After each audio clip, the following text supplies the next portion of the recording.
Hey everyone, Assalamu alaikum. I am Usman Upworkwala. I study in level 1 at Rehan School, Korangi campus, and I am 12 years old. And today we have a very great and honorable guest whose name is Kurt Krueger. So let's start our interview without any waste of time. So, hi sir, how are you? I didn't quite hear your last sentence. What did you say? How are you? I'm fantastic. I'm living in Southern California, and Allah has graced me with a beautiful, simple little house. And I live simply and happily and creating peace in everything, everything with peace. We've created three different organizations. One is called the Peace Lab, where we produce podcasts for Humanity Rising Global Solution Summit and other organizations. And I get to remember that I'm speaking with people whose uh, native language is not exactly English. So having lived in India a couple years, get to remember to not speak so quickly and attempt to enunciate a lot more properly for English because I do have an American accent. And we even have a number of different accents in America, from a sort of Southern accent, y'all type of thing, and to a Northeastern accents and so on. So you also have many different languages in Pakistan. We do have a primary language of English here, but there's so many people that are speaking Spanish and Korean, and we have a melting pot in America. It's a wonderful place. Plus, the variety in America is striking. So, if you ever get a chance, it'd be good to meet you. Or if somebody sponsors me over to Pakistan, I would love to go there because I've yet to get there. And inshallah. Yes, inshallah you will come here. And also, when you come in Pakistan, so I want to invite you in our school, Rehan School, Korangi campus. Excellent. That would be nice. I've been an educator all my life. I've educated people from about 18 months old to 85 years old, and maybe a few in their 90s, actually. I communicated with somebody just recently on how to get people to be more likely to succeed in school and less likely to go to prison in there. And the setup that allows this to happen is from birth to 3 years old. When you read or sing or tell stories to a little child, you can even start before they are born, because a child can actually hear you after a certain months in the mother's um, womb. So when you do these kind of simple things, the child is 60% more likely to succeed in school than people who don't. And this man that researched this, I think he's about 84. Yeah. So you can never stop learning.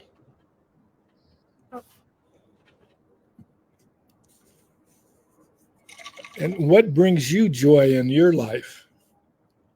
Okay, good tips. So my first question is from you. What inspired you to start Peacemakers Circle and Network? What inspired me? Well, look at the world right now. I mean, Pakistan has had some difficulties in the governance and the ruling parties. They've had floods. They've had not as many people being educated fully, and so on. And that does not allow much peace to happen.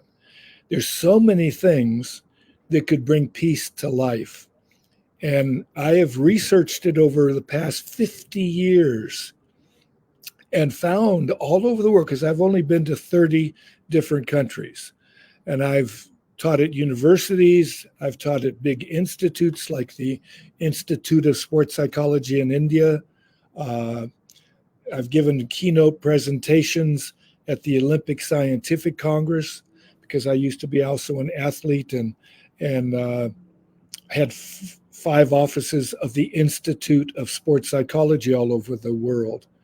I also have 2 best-selling books. It's actually in a series of 4 books. If you read the last one, it's a compilation, which means it compiled the previous 3 books into 1 book and a lot more information in the last book. So you're getting a wide range of ways to get to be a peak performer, both in school, academically, as well as in sports. And it doesn't matter what sport. If you're a cricketer or you're rugby or you're basketball or what, it doesn't matter. What matters is that you get the mind, body, and spirit and emotions able to be in tune with all of them and optimize them. For instance, nutrition. When you eat properly and you also supplement your diet, many countries don't have the full range of minerals and vitamins that you need for the body to flourish. So because of the bad agricultural practices, putting GMOs and pesticides and herbicides and all these poisons into the land, we get that and we get diseases. But when we put in organic food and we put in live food, it allows this body to flourish. And with the proper supplementation, you can have up to 50% more endurance and strength. You can have your IQ go up to 20 points higher. So if you're just a normal IQ, you get to be a genius just by taking the proper supplements and eating properly. It also balances mood swings, so people don't get angry so often.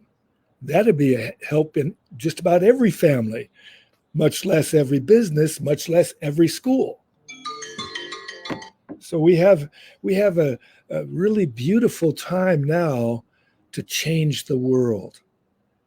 And that's the key, because we focused on things instead of people and kindness. Islam basically means peace. So every Muslim should be a peacemaker. According to what all the scriptures of the world say, everybody should treat each other the way they would like to be treated. What happens when we do that? We create heaven on earth. We have no more wars. The money is used for people to be able to grow and thrive and dance and sing. So many things can happen when we allow ourselves to focus on what we want rather than on something else. Yes, nice answer. So my next question is from you. Can you describe the mission and vision of Peacemaker Circles and the network?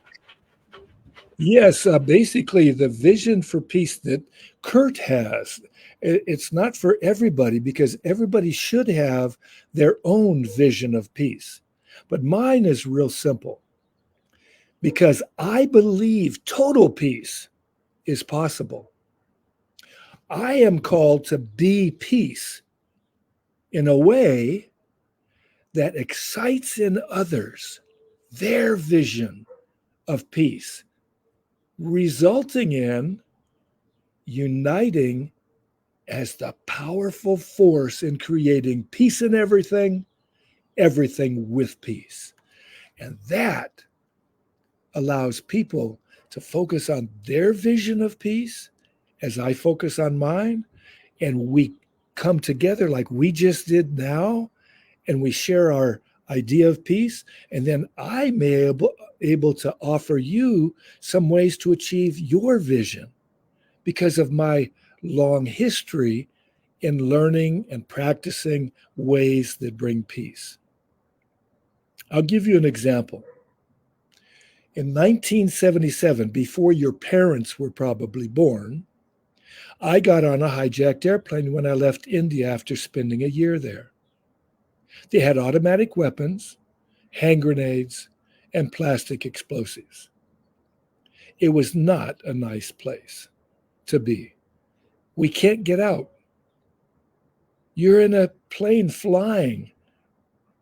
And what happened is because I had been learning a very, very, very powerful practice of meditation, I was able to use that practice and got into the calmest state of mind I'd ever been in at that time.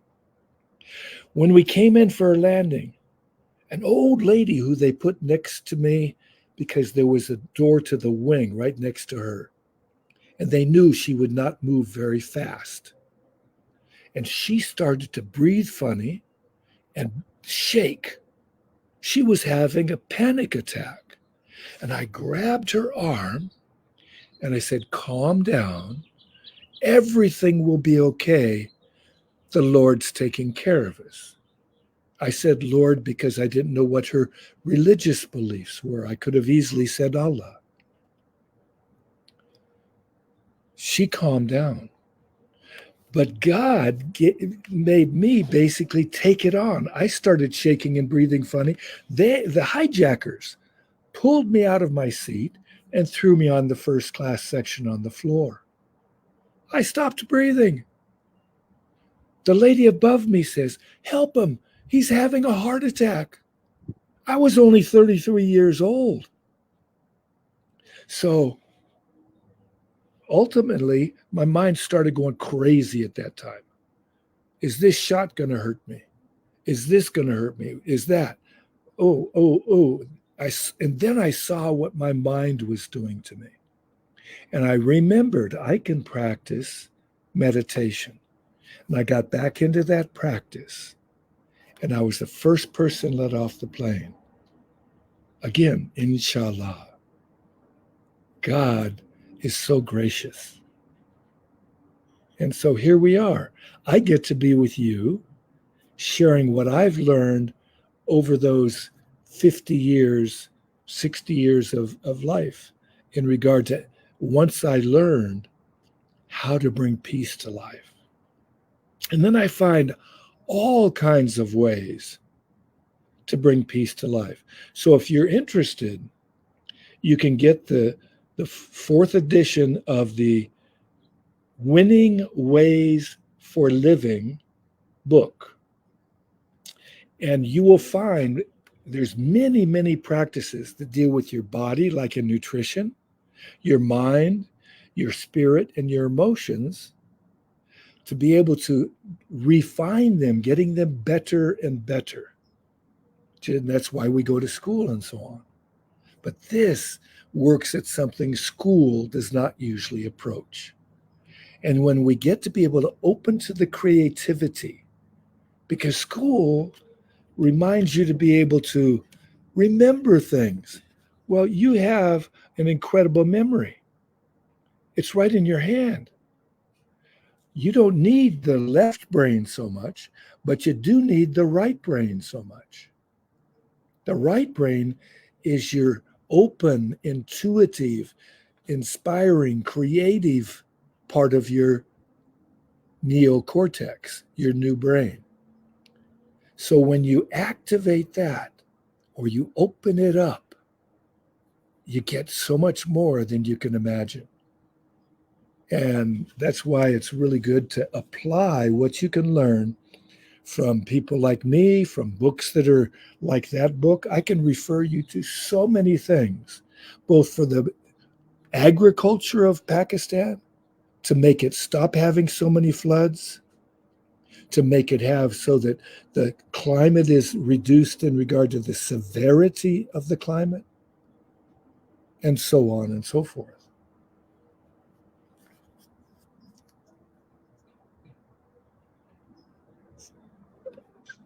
Very nice and very explained answer. And so my question is from you: when I am doing meditation, so my concentrate is not going to meditation. I try to do my concentrate on meditation, but my concentrate is going on my friend, is going on my mobile. So how can I handle this?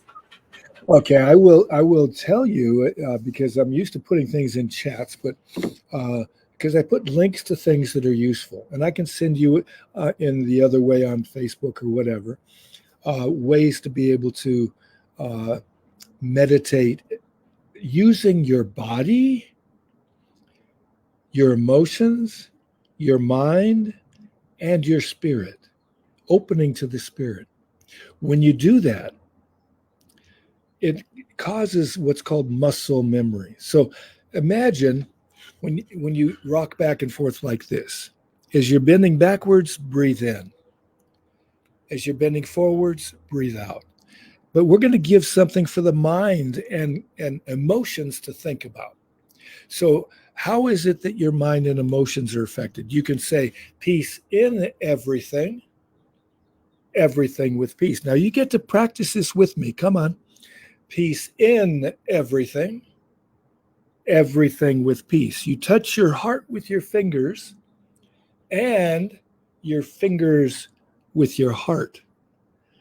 And you're breathing in peace in everything, everything with peace. Peace in everything, everything with peace. So it calms the breathing, it calms the heart rate doing that. It calms the mind by having one chosen thought in your mind for a long period of time. Peace in everything, everything with peace. Now, where are your thoughts? They're not going to your friends. They're right on peace in everything, everything with peace. Peace in everything. And guess what? I used to teach teachers in Los Angeles Unified School District. It's the second biggest school district in America. I would teach them a course called Peak Performance for Academics and Sports. I never had a coach ever come, although I've coached world record holders. I've taught sports psychology all over the world to elite athletes, professionals. Imagine, oh God, who is Sunil Gavaskar, who was a great batsman for India. I mean, imagine him using the practices that I teach. He was an incredible batsman if you look him up, Sunil Gavaskar. Uh, at any rate, we have so much abilities that start to break forth. The only picture in my book is a man lifting over 7,000 pounds off a standard.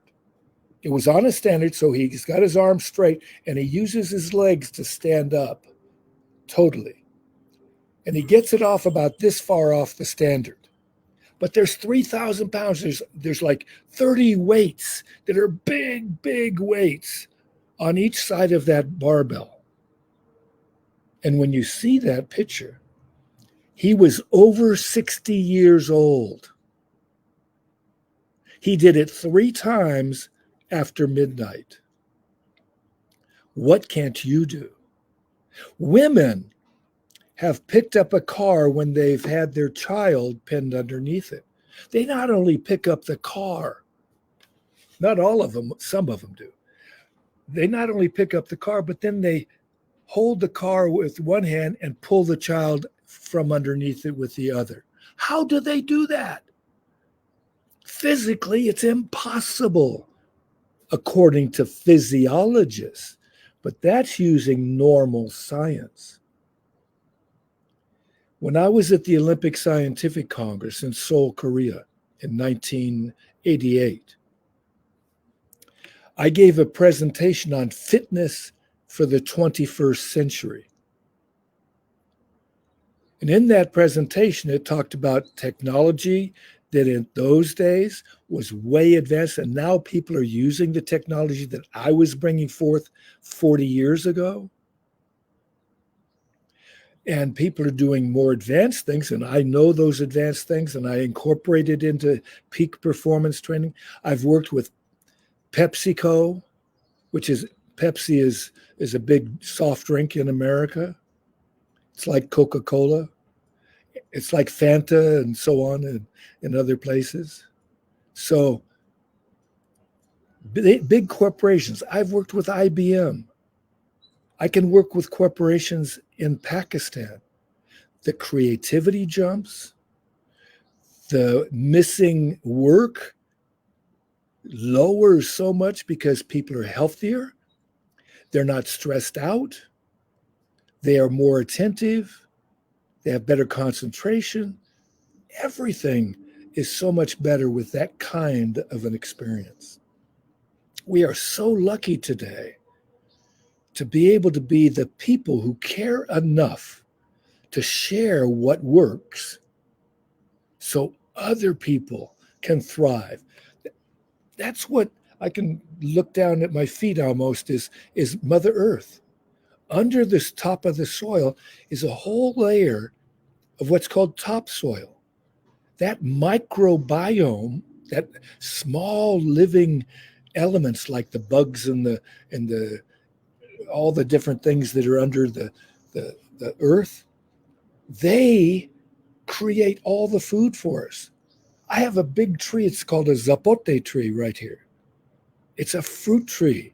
And because I put some particular biodynamic paste that Rudolf Steiner created 100 years ago, just about, I put that on the bark of the tree after it had only had maybe 200 or so fruits the previous year. I put this on the bark of the tree. The next year, like 1,500 zapotes grew, and big and tasty. It's almost like a mango. If you like mangoes like I do, I love mangoes. You know, mango lassis and so on. Yes. Yes. Right. Okay, good. So, lastly, what message or advice would you like to give my audience? Oh my goodness. Seek the best in yourself. Figure out that you can learn anything and everything. Seek to learn a variety of things. If you don't know much about science, it can help, but it can also hinder. Because some people think the normal science is the only way to do things.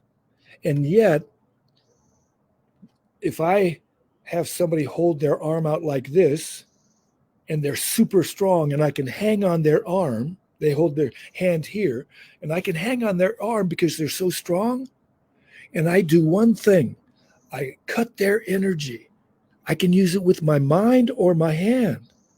When I cut their energy, the next time I say, okay, hold your arm out again, all I have to do is push on their arm and it goes down like their mouth goes down. What happened to my strength? It can't be tested with instrumentation so well. Now there's more instrumentation to test why and how that works. It hasn't reached the level that it needs to for normal science to say that it does work. But if it works, does it matter that science can prove it, or it matters that it does work? It's like homeopathy can cure COVID. You take a certain dosage of homeopathy, and within 3 days, COVID is gone. It's an amazing, simple practice, costs hardly anything. Pakistan and India and other countries and Germany and other places, they use homeopathy more than America. But this simple thing that costs maybe $6 or $8 in America, which is nothing for what some people think is a drug. It's not a drug. It is totally harmless to the body. It only does good things. That simple thing can help prevent COVID or stop COVID. So that we have so much to learn. How did I learn that? I listen to Humanity Rising Global Solutions Summit every day. I've learned from people in Sri Lanka. I've learned from people in Peru. I've learned from people in Australia and New Zealand. I love all those places I just mentioned. I just haven't been to Peru yet. But at any rate, that's my advice: is seek to find out how you can serve humanity the best and the planet. Because if we don't have the planet thriving for what we need, we die. We have to fuel the soil. Thank you. I so appreciate your good questions, and God, inshallah, that everybody gets what they need from this little talk. And I'd love to hear responses. And if people want to contact me, my email is simple. It's peacemakerscircles@gmail. Real simple. Okay, good. So, everyone, I hope that we learned too much from this podcast episode. So, sir, thanks so much for your valuable time and share this insightful information with me and my audience. Thank you. I look forward to seeing the link so that I can see the comments in the chat that you get on. I'm not sure if it's going to be on Facebook or if it's going to be on a YouTube channel or what, but keep me connected. Okay, I'm sending you. Thank you. Okay. Thank you.